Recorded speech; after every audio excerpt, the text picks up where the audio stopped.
ni kwa sababu Mungu amekuwa mwaminifu na anajidhihirisha. Najaribu kutafuta pulpit na naona hasa inaweza kuwa pulpit nzuri, si ndio? Kwa sababu tuko mviringo, so ninaweza kugeuka kila mahali, si ndio? Na nashukuru Bwana ni kwa sababu hata ya kibali na kupata hata nafasi ya kunena pamoja nasi. Tunaponena pia tunaomba ya kwamba tukafungue mioyo yetu, ya kwamba Mungu akapate nafasi ya kunena na mioyo yetu. Tulifika hapa, tukakaribishwa, tukakula chakula, tukashiba na tukasikia hatuwezi endelea tena mpaka tuanze programu nyingine. Na sasa imefika wakati mwingine pia wakulisha nini mtu wa ndani. Ni kwa sababu tumeona mtu wa ndani ndiye sababu tunayeishi. Bwana Yesu asifiwe. Bila huyu mtu wa ndani, wewe ukiwa huyu mtu wa ndani hajaweza kuhuishwa vizuri, hautaweza kuwa na afya njema. Nimeona wakati tulifika hapa tuliandaliwa vitu nyingi. Si kuna mtu alikula mayai asubuhi? Kuna mtu alikula tunda asubuhi? Kuna mtu alikunywa maziwa asubuhi ikiwa ndani ya chai, si ndio? Kwa kumaanisha yule ambaye alikuwa anaandaa ile chakula alikuwa anaangalia ile inasaidia nini mwili huu, na akahakikisha madini zote zimewekwa ndani. Kwa sababu tukiwa hatujaweka madini zote, unapata huyu mtu wa nje hatakuwa akiwa na afya. Bali tukizingatia vitu zote ambazo huu mwili wa nje unahitaji, huu mwili wa nje unakuwa na afya. Bwana Yesu asifiwe. Sasa nataka twende tukaangalie huyu naye mtu wa ndani anahitaji nini? Anahitaji yale madini yote. Bwana Yesu asifiwe. Tukaabudu. Ni kwa sababu tuliumbwa ya kwamba tukaweze kuwa watu wa kuabudu. Na hakika Mungu naye ni mwaminifu, naamini ya kwamba atanena pamoja nasi, ni kwa sababu hakusanyi watu wake bure. Bwana Yesu asifiwe. Na nataka tukaangalie kutoka kitabu cha Mitume mlango wa 3. Mitume mlango wa 3. Nataka tuangalie hiyo chapter. Tutapick some of the verses so that tuweze kuona Mungu anataka kunena na nini na sisi nini siku ya leo. Bwana Yesu asifiwe. Tukianza pale mstari wa kwanza, inaongea juu ya wafuasi wa Yesu wawili ambaye alikuwa ni Peter and John, ambao hao wafuasi wa Yesu walitembea na yeye na wakaweza kujua mafundisho yake, ama wakaweza kujua mapenzi ya Mungu ni nini. Bwana Yesu asifiwe. Na kwa sababu waliweza kuelewa mapenzi ya Mungu ni nini, wakawa wanaishi kutimiza yale mapenzi yake Mungu. Bwana Yesu asifiwe. Na hii ni mfano tu mmoja tunaenda kusoma hapa katika Mitume 3, na nikianza pale mstari wa kwanza nitasoma kwa Kizungu. Inasema, one day Peter and John were going to the temple at the time of prayer at 3 in the afternoon. Now a man was lame from birth was being carried to the temple gate called Beautiful. Bwana Yesu asifiwe. I want us to note a lame man from birth was being carried to the gate. Bwana Yesu asifiwe. And when he was put every day to beg from those going into the temple court, when he saw Peter and John about to enter, he asked them for money. Peter looked straight at him, and did John. Then Peter said, "Look at us." So the man gave them his attention, expecting to get something from them.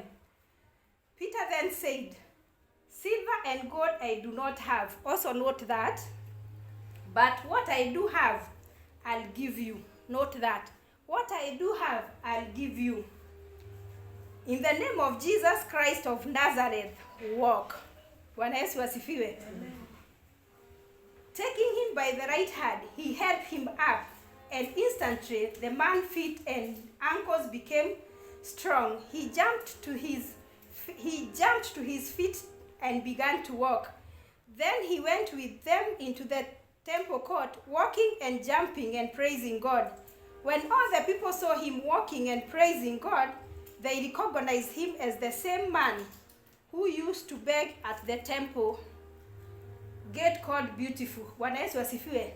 Just note that when the people saw him, they noticed that he was the man who used to beg at the gate of the Beautiful. Bwana Yesu asifiwe.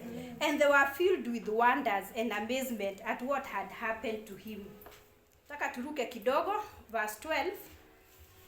When Peter saw this, he said to them, fellow Israelite, why does this surprise you? Why do you stare at us as if it is by our own power or godliness we have made this man walk? Bwana Yesu asifiwe. Amen. Acha kwanza nifikishe hapo. Bwana Yesu asifiwe. Amen. Nimesema hii ni sehemu moja tu ya matendo ya Yesu ambao Peter na John wanadhihirisha. Bwana Yesu asifiwe. Wakawa wanafuata kanuni kwenda hekaluni kuweza kuomba. Kama vile sisi tumefuata kanuni ya kwamba tulipanga ya kwamba tutakuwa tunatembelea wazazi, na tukitembelea wazazi tutakuwa tukienda pale sisi tunabariki wale wazazi nao wanatubariki. Bwana Yesu asifiwe. Pia wakati huu wa Yesu kulikuwa na zile mitindo ama zile traditions ambazo watu walikuwa wanafuatilia.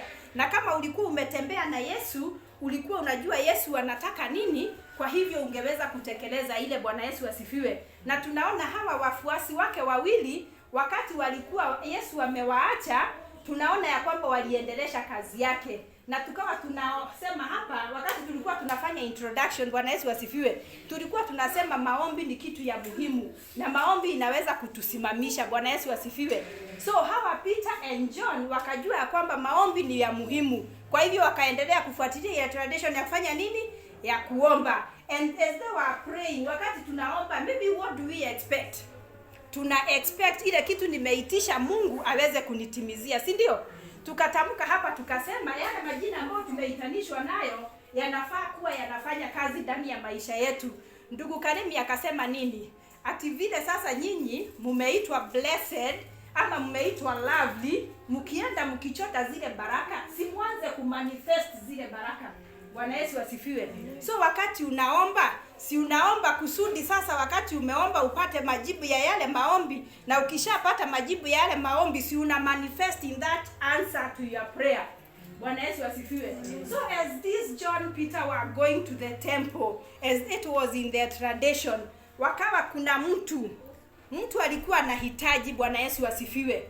Na huyu mtu alikuwa anahitaji, alikuwa hitaji yake hakuwa ametambua anahitaji nini. Si unasikia alikuwa lame from birth.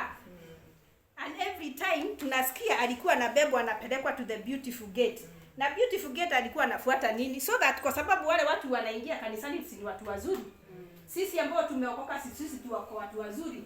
So you'll expect, kwa sababu mimi ni mtu mzuri, nikiwa niko na hitaji, nikienda kwa wale watu wazuri, hitaji langu linaweza kuwa linatimizwa. Bwana Yesu asifiwe.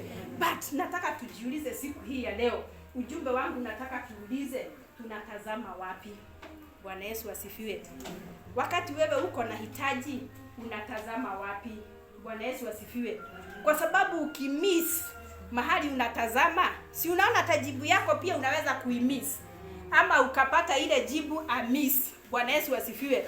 And pia unapojiuliza unatazama wapi, jiulize, je, mimi wakati niko hapa nikiwa positioned hivi, je, whatever I'm expecting, is that what I'm supposed to expect? Bwana Yesu asifiwe. Kwa sababu tunaona this lame man wakati analetwa pale beautiful gate, ana expect, kwa sababu ndio alikuwa anafanyiwa, alikuwa na expect to receive some money. Si Biblia inasema alikuwa na expect to receive some money. And that's why this lame man, wale ambao walikuwa wanamsaidia kwa sababu hakuwa anajileta, alikuwa analetwa, walikuwa wameidentify this is a strategic point. Bwana Yesu asifiwe. In our lives, if we have needs, have we identified those strategic points that we need to station ourselves so that we can be able to receive? Bwana Yesu asifiwe.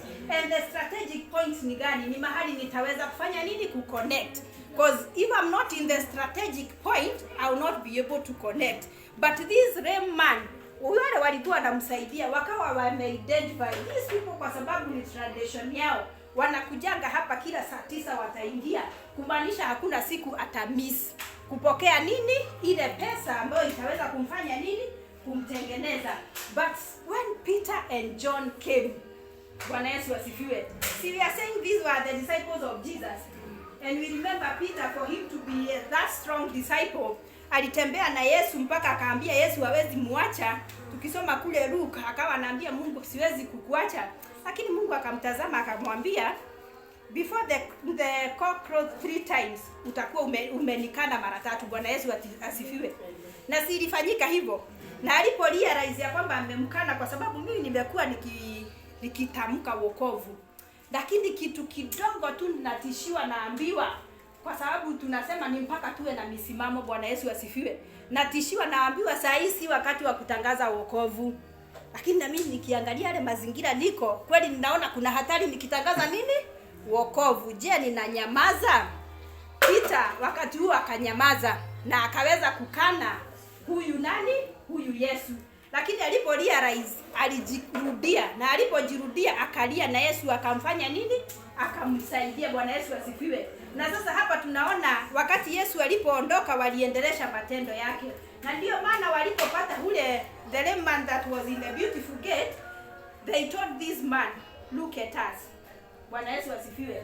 I'm saying if we focus in the right direction, if we are strategically positioned, we'll be able to discern. Bwana Yesu asifiwe. And when they looked at this man, wakamwambia, kumbuka huyu mtu nia yake anakuja apate pesa pale. Lakini walipomwangalia wakamwambia, hatuna fedha wala hatuna dhahabu. Bwana Yesu asifiwe. So this man could have asked, hawa watu na wanaingia hapa na nafikiria ndio wenye ninio, ndio wanaweza kuwa wananipatia kitu mzuri. Sasa wakiniambia hawana, what do they expect me to do?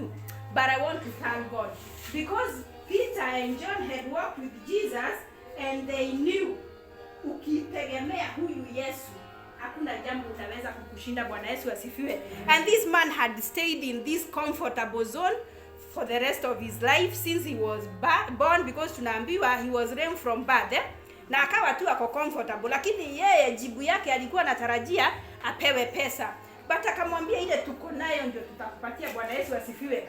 So what did Peter and John had? Bwana Yesu asifiwe. Peter and John had this. Bwana Yesu asifiwe.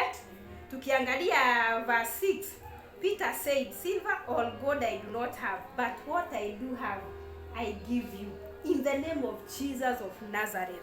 Bwana Yesu asifiwe. What a great name to have. What a great treasure to have. If you have Jesus Christ in you, Bwana Yesu asifiwe, unaweza kuwa suluhisho ya mambo mengi. Bwana Yesu asifiwe. Na ukiwa suluhisho ya yale mambo mengi, Bwana Yesu asifiwe, kama vile Peter and John were, ukiwa suluhisho ya yale mambo mengi, what happens? Wakati tulikuwa tunafanya introduction, I want to thank God because of our MC. Alikuwa anatupamba wewe, akituambia vile tuko wazuri. Bwana Yesu asifiwe. Lakini ule uzuri, sisi kweli ndio wazuri ama ni Yesu mzuri? Si ni Yesu mzuri? So wakati ninakuja na kumiminia hizo sifa zote, wewe unafaa kuregeshea utukufu nani? Yes. Mungu. Kwa sababu gani? Hizi vitu zote unajiona unaweza kufanya, hizi ngazi zote unaweza kupanda. Haupandi ni kwa sababu wewe ni Mama Vale ama wewe ni Ngala. Hapana. Unapanda ni kwa sababu Yesu wako ndani yako, na akiwa ndani yako ndiye anafanya manifestation. Bwana Yesu asifiwe. So if anything good comes out of you, it is not just because of your effort. Bwana Yesu asifiwe. But it is because of who? This Christ. Na akisha kukutumia, akisha kuwezesha, what are you supposed to do? Bwana Yesu asifiwe. Tunaona huyu mtu ile expectation yake ilipita. Bwana Yesu asifiwe. So what am I telling us this evening? This evening, if we connect ourselves with the right source, if we focus on the right the right thing, we are going to have above ile expectation ambayo tuko nayo. Just like this same man, hakutarajia ati ataambia mke atembee, akiamuka atembee, na yeye amezoea ako comfortable. Asubuhi ukinileta nikikaa hapo najua watu mpaka wataingia, so ni mpaka nitapata kitu, si nimetosheka. So what else do I need? But I want us not to be comfortable. I want us to embrace this Christ. And if we embrace this Christ, anafanya exceedingly above what we asked of him. Bwana Yesu asifiwe. Because we saw even this man, wakati aliambiwa asimame, si unaona Peter wakimshika mkono wakimuinua. Wakati wamemuinua hakuinuka tu, aliinuka na akaruka. Bwana Yesu asifiwe. Na aliporuka hakukaa pale, akasema sasa mimi nimetendewa. So akaingia wapi? Hekaluni. Aliingia hekaluni kufanya nini? Kumsifu huyu Mungu. Bwana Yesu asifiwe. Je, siku hii ya leo sisi, wakati Mungu ametuwezesha, wakati Mungu ametutumia, wakati Mungu amesababisha Mungu akaonekana, wakati Mungu ameweza kutusaidia na akatuwezesha kutenda makuu, sisi huwa tunafanya nini? Tunaenda tunapiga kifua. Nakwambia kama si mimi kuleta hiyo idea, hii kikundi ingekufa. Nakwambia kama sio mimi si ndio niliwaambia wafanye? Hapana. Huyu Yesu ndiye anatuwezesha.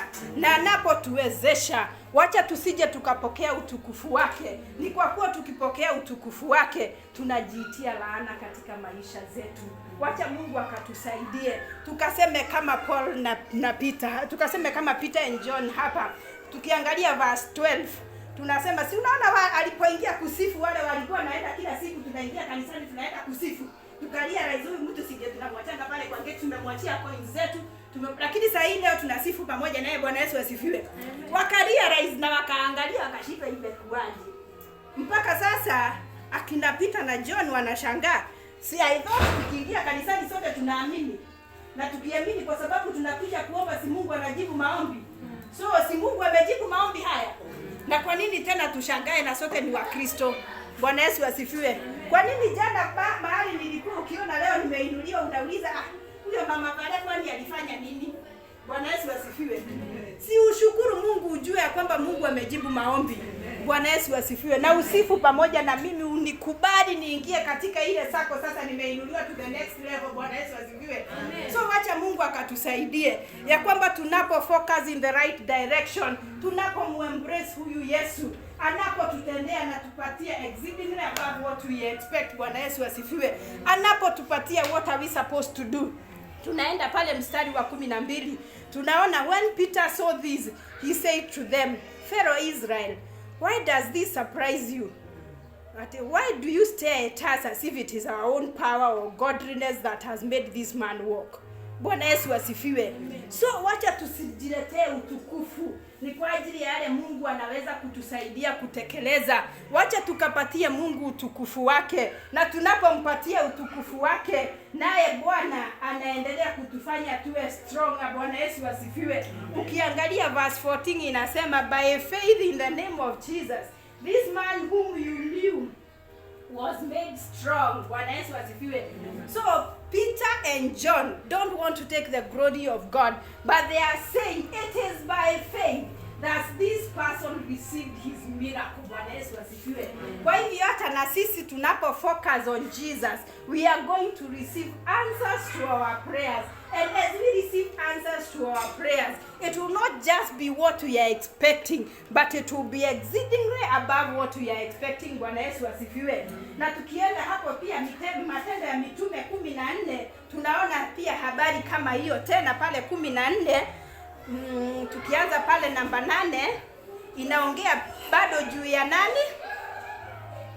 Ya a lame man. Bwana Yesu asifiwe. Na this lame man tunaona ni Paul and Barnabas. Bwana Yesu asifiwe. This man is also reported that he was lame from birth.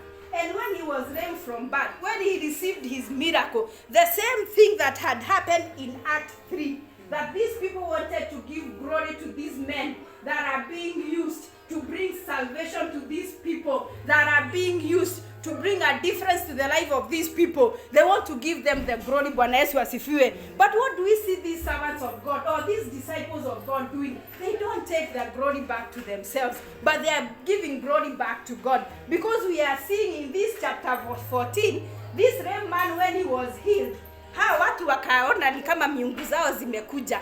Na unajua miungu zao ni zile walikuwa wakiweka hapa, wananiona sasa mimi ndio Mungu wao na wafanyia hivi. So vile waliona huyu mtu ameponywa na amekuwa ambaye hatembei tangu akiwa mtoto, wakasema hawa ni mpaka zile miungu zetu zimekuja. Sasa ile kitu tunahitaji kufanya ni kutoa sadaka. Bwana Yesu asifiwe. Do you receive glory after God has used you to do something?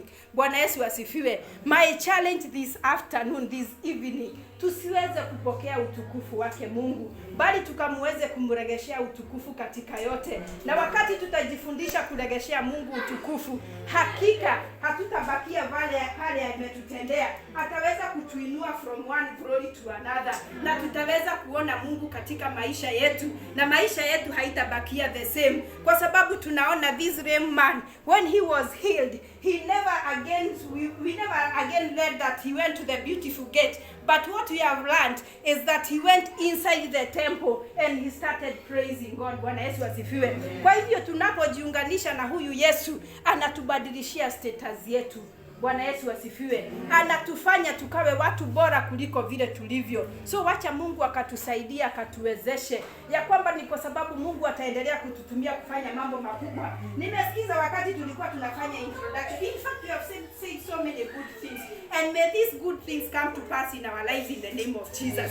This was a prayer in our lives, but as these things come to pass in our lives, may we never receive glory, but let us always return the glory to the owner. Bwana Yesu asifiwe. Ni kwa sababu Mungu ako na kusudi na sisi wakati huu. Anataka wakati ametupatia pumzi tukaweze kutekeleza mapenzi yake. Just like the way Peter and John had walked with Jesus. And when Jesus was lost with them, they continued to fulfill the purpose that God had created them for. This afternoon, this evening, let us challenge ourselves. Let us ask ourselves, have I realized what is my purpose? And if I have realized what is my purpose, what am I doing toward fulfilling that purpose? And if God has helped me, that now I'm living in my purpose, I'm fulfilling my purpose, am I taking back the glory? Am I giving back to God? Bwana Yesu asifiwe.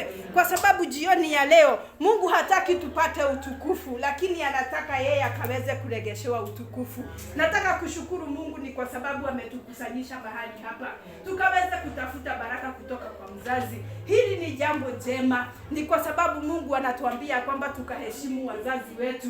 Lakini jioni ya leo nataka tukajiambie katika mioyo yetu, tunapopokea baraka hizi kutoka kwa Mungu, hakika Mungu atatuinua to levels, na hakika tutaanza kumanifest in those levels. And as we continue to manifest in those levels, may God receive all the glory. And as He receive all the glory, may us continue to decrease that He may continue to increase. Nataka kushukuru Mungu ni kwa sababu ya wema wake. Nataka kushukuru Mungu ni kwa sababu hata maamuzi ambayo tunatenda kufanya, tunaangalia tutamtazama nani. Wakati mwingine tunasimama kwa crossroad, hatujui tunaenda wapi. Lakini nataka jioni ya leo kila mtu akajichallenge. Mimi nimekuwa mzuri, nimekuwa kanisani. Hakika kweli ninaonekana na mtu wa nje nimefanya maamuzi ya kumfuata huyu Yesu. Lakini je, mimi nikiwa at my closet, mimi nikiwa peke yangu, je, mimi kweli nimeamua kumfuata huyu Yesu? Ama ni kusoma, nimesoma Biblia kwa sababu Biblia kila mtu anaweza kusoma?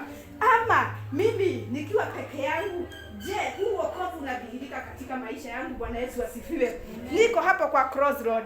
Si hata watu wakinitazama huko nje hawajui niko huku, hawajui niko huku. Ni wakati mzuri wa kufanya maamuzi, kusema nitasimamia hapa. Na nikisimamia hapa ni kwa sababu nimejua Mungu anakusudi na maisha yangu. Na ni kwa sababu Mungu anakusudi na maisha yangu, wacha maisha yangu nikatekeleze yale makusudi Mungu ako nayo katika maisha yangu. Na ninapotekeleza yale makusudi Mungu ako nayo katika maisha yangu, hakika ile environment niko itaweza kushuhudia. Kama mimi nilikuwa mtu mbaya na niweze kugeuka, niweze kutekeleza mambo mazuri, si hata ile environment niko nayo itashuhudia. Wakati inashuhudia, wacha Mungu kanisaidie utukufu kakurudie wewe. Ni kwa sababu wakati utukufu unakurudia wewe, utanisaidia kuendelea kumanifest, utanisaidia kuendelea katika njia zako. Na ninapoendelea katika njia zako, wacha hakika Bwana ukaniinue from one level to another. Ni kwa sababu wewe ni Mungu na kusudi jema na maisha yetu. Asante Bwana, nataka tukaweze kuomba. Ninakutukuza, ninakuinua Bwana, ninasema unastahili. Hakika hakuna Mungu mwingine aliye ni kama wewe. Asante ni kwa sababu umechallenge mioyo yetu jioni ya leo. Ni asante ni kwa sababu Bwana ulikusudia kwamba tukaweze kukuregeshea utukufu. Tusaidie, tuwezeshe Bwana ya kwamba tukaweze kukutazama wewe tu. Ni kwa sababu wakati tunakutazama wewe Jehova, hakika Bwana unatufanyia mambo makuu. Unaweza Bwana hata kutujibia maombi yetu. Na jioni ya leo Bwana tunakuinulia macho yetu, tukisema ya kwamba msaada wetu hautatoka kwengine, bali utatoka kwako Bwana. Tuwezeshe na tupe hekima Bwana, ya kwamba tukachague iliyo bora ya kusimama katika kusudi yako. Na tunaposimama katika kusudi yako Bwana, tunajiachilia ukazidi kututumia Jehova, ukazidi kutuwezesha mwana wa Mungu, ya kwamba tukaweze kukutukuza wewe katika yote, na hiyo sifa utukufu ibakie kuwa ni yako. Na ni katika jina la Yesu Kristo tumeomba na kuamini. Amen. Asante Yesu.